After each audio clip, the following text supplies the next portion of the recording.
Hindi pa man nagsisimula ang impeachment trial ni Vice President Sara Duterte, nagkatalo na ang mga panig ng depensa at prosekusyon. Tinutukan niya ni Gasi Sarip. Inihayag lead prosecutor Congresswoman Jervy Luistro na tumanggi umano ang depensa sa mungkahing iisang pagmamarka o joint marking na lamang ng magkaparehong ebidensya upang mapabilis ang proseso. Ayon kay Luistro, tila inadapt umano ng depensa ang witness list ng prosekusyon dahil halos magkapareho ang mga pangalang nakalista sa magkabilang kampo. Maraming exhibits ang prosecution na adopted ng defense. So, we requested na marking of common exhibits, meaning isang exhibit, doon na magmamark parehas. But it was denied by the other party.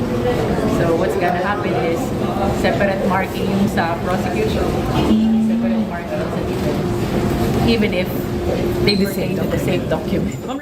Pinabulaanan naman ito ni Defense Counsel spokesperson Attorney Michael Poa. Anya, hindi sila ang dahilan ng pagkaantala sa pre-trial proceedings. Paliwanag ni Poa, bagamat magkapareho ang ilang exhibit na ihaharap ng magkabilang panig, magkaiba pa rin ang dokumentong hawak ng depensa at ng prosekusyon, kaya kinakailangan umano ng hiwalay na markings. Iginiit din niya na bahagi lamang ito ng kanilang pag-iingat dahil ang mga dokumentong ito ang magiging batayan ng mismong paglilitis.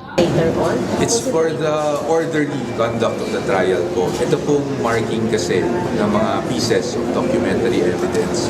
Ito po ay for identification purposes. Meaning, ibig sabihin po nun, minamarkahan natin siya para pagdating ng trial, ang mangyari na lang po ay we will refer to these documents as Exhibit 1, Exhibit 2, para naman po, kaya siya crucial kasi para mag-smooth ang ating trial. Nilinaw rin ni Poa na hindi nila ginaya o minerror ang witness list ng prosekusyon dahil sabay namang isinumite ng dalawang panig ang kani-kanilang pre-trial brief. Sa kabila nito, sinabi ni Poa na nagtutulungan pa rin ang depensa at prosekusyon upang mapabilis ang pre-trial process.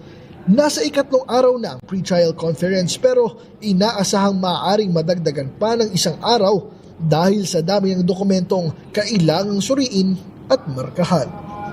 Mula rito sa Senado, ako si Gasi Sarip para sa DATV News. Maraming salamat sa iyo, Gasi Sarip.